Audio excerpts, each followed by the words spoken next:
This is a special podcast from the Triple Helix Cambridge Café Scientifique, sponsored by the Medical Research Council and the Learning Revolution.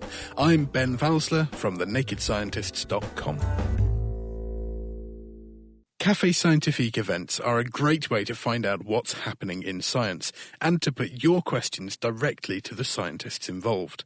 Each month, the Triple Helix Society hosts a free event at the ADC Theatre in Cambridge, inviting the audience to get engaged with science and discuss some often controversial topics. October's discussion was about how nanotechnology gets into your food. To find out more about Café Scientifique and about the nanofood topic, I spoke to Dr. Kate Quinlan, who organised the event. Café Scientifique is something that goes on all around the world, and it's a forum for people to come and hear about science, hear about new science that's changing our world and changing our lives. So it's a really informal atmosphere for anyone from the general public to come along. Doesn't matter how much science you know, you could learn something and you can ask some questions and hear about science from the experts. And speaking of experts, who did you have on this evening? So today we had Dora Pereira, and she did a fantastic talk about nanofoods. And I must admit, before I came tonight, I had absolutely no idea what a nanofood was. And I think everyone in the audience now actually knows what one is and how they might be useful in foods and what we can do with them, and also a lot of the safety concerns. So it was really, really informative.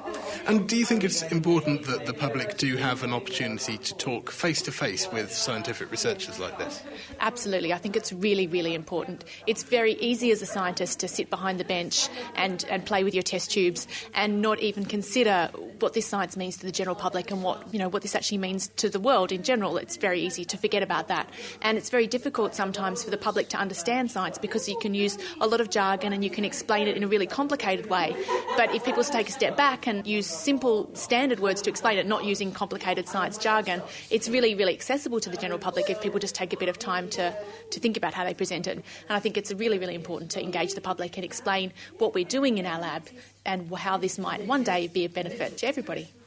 That was Dr. Kate Quinlan. And so to explore what nanofoods actually are and how they might one day be a benefit or even a risk, I spoke to Dr. Dora Pereira to find out what role nanotechnology currently plays in our diet.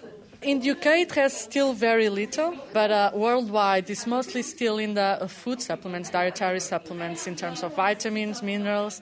It has already quite a high prevalence. About 50 to 60 products are available commercially, and the market for nanofood products, I think it's estimated to be around $20 billion and rising. And food companies are very interested. All the major food companies like Nestle, Unilever, they are very interested in these new technologies. So I think it will become very big in the next years. What sort of things are we seeing? How do you incorporate nanotechnology into a supplement? We're very used to taking a tablet that might have all of the vitamins you need for a day. How do we incorporate nanotechnology there? It's just in the way we make those vitamins. For example, a vitamin supplement, we can make a compound of those vitamins that is in the nano size, so a 1/1,000,000th of a meter in terms of size. If we make it that size, maybe it will get better absorbed, it will be better taken up, and it will have less adverse effects. That's how we can incorporate nanotechnology in the dietary supplements. Do we have solid evidence? Is it on good grounds that these nano-sized supplements will be better taken up? In some cases, yes. For example, in terms of mineral supplements, I think they have a very high potential to be better taken up, because the major drawback for mineral absorption is that they polymerize and become very large and then precipitate and don't get taken up. So if we can prevent them from getting that big and make them small in the first place and make them stable so that they stay small, then the cells will be able to take them up much better. One of the concerns with nanoparticles in the environment is that they end up building up in a certain place. They might build up in plants if they've got into the soil. Is it possible that these things could build up in our digestive system if they get into our food? Yes, that's possible. We have seen some particles, for example, some food additives that are used in commercial foods, for example, titanium dioxide. It accumulates in the gut lining, in the gut wall, in our colon. We don't have a mechanism to absorb titanium because it's not something we actually need or that our body needs. So they can accumulate. They eventually will be excreted over time with the shedding of the gut lining wall, but they can accumulate, and over a lifetime we don't know what will be the effect in terms of safety. So in addition to nanotechnology going into the food that we actually put in our mouths, it's also being used in the packaging. You mentioned earlier that there might be coatings for cheese that will keep away fungus and bacteria. Yes, I think that's probably the first nanotechnology products we will see in our foods will be in that area, in the area of nano food packaging and in terms of coatings, nano coatings, because it's not actually the food that you are modifying, but you are actually preventing it from getting spoiled, for example, in the nano coatings, from getting spoiled by fungus in terms of cheeses, or you're improving the packaging. They call it smart packaging because eventually it will be able to detect oxygen, it will even be able to detect a salmonella poisoning in chickens that are not good to eat. So eventually I think that will be a very big application, and that will come much before the actual modification of the food. And also lining the inside of jars and bottles so that we make sure that all of the very last bit of our ketchup will slide out. Yes. They are very all the major brands of mayonnaise and ketchup are very interested in this. And there are even coatings for beer bottles as well. I think there's in the US already a beer bottle that's a plastic bottle instead of being, normally they are glass because beer has all this gas. Then if it's plastic, eventually it will leak out. But they have developed this new coating for beer bottles that can be made out of plastic and prevent the use of so much glass. So I think in terms of packaging, it's a very exciting field as well. So there's obviously a great range of opportunities with this, as well as some risks. How are we concentrating on making sure that we don't let nanotechnology into food which could be dangerous? What are the testing regimes? At the moment, it's still very much in the air. There are standard animal toxicology tests that are applied to most of our food additives and food dietary supplements, but people are saying that maybe those were not useful in terms of to assess toxicity of nanotechnology because the particles are so small, they may not show any positive effect on those tests.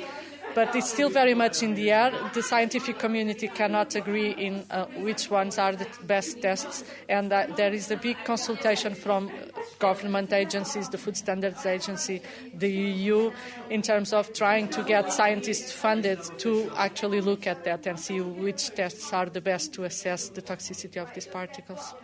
That was Dora Pereira from the MRC's Human Nutrition Research Labs, explaining how nanofoods can benefit us, but also the problems of categorising and testing foods that contain nanoscale particles.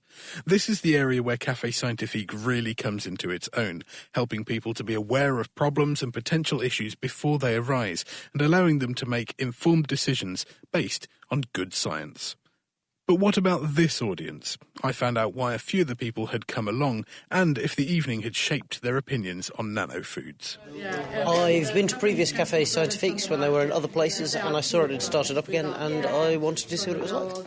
And did you know before you came what the topic was going to be? I'd seen the poster on the internet, but I didn't really understand it. I had no idea of what a nanofood was. I do now. What do you think of nanofoods now? Has it given you an opinion about them? I can't get my head around nanoscale emulsions. That was the thing that sparked my imagination. But I think everything should be looked at with any kind of new technology. There might be a few things that you have to worry about, but there's also lots of good things. Well, partly because this is nanofoods, and I'm not quite sure what actually that means. I didn't realize it's actually about nanotechnology applications in food processing and stuff like that, which a lot of people wouldn't have heard about it much. They don't know it. They buy the product, but they don't actually know how they did it.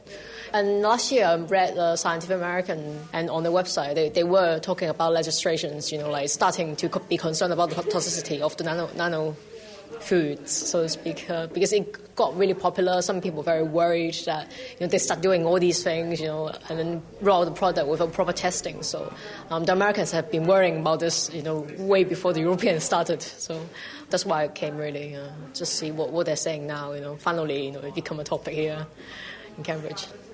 So those who had never heard of nanofoods, as well as those who already had an interest in the science and politics of how nanotechnology impacts on our diet, went away with much to consider. Nanofood for thought, you might say. I caught up with Kate Quinlan again to find out what was coming up in the next Café Scientifique. So next month we've got a fantastic talk coming up about exploiting bacteria to battle cancer. And where can people go to find out more? Okay, so the Café Scientifique in Cambridge is run through the Triple Helix Society. So you can go to the Triple Helix website. Also, there's a national Café Scientifique website. So if you just look up Café Scientifique, you can find a Café Scientifique that's in your area, and you can link to the Cambridge one through that.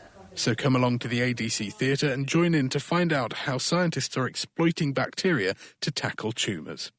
The Triple Helix Cambridge Café Scientifique is sponsored by the Medical Research Council, and this has been a special podcast produced by me, Ben Valsler, from thenakedscientist.com, with support from the Learning Revolution.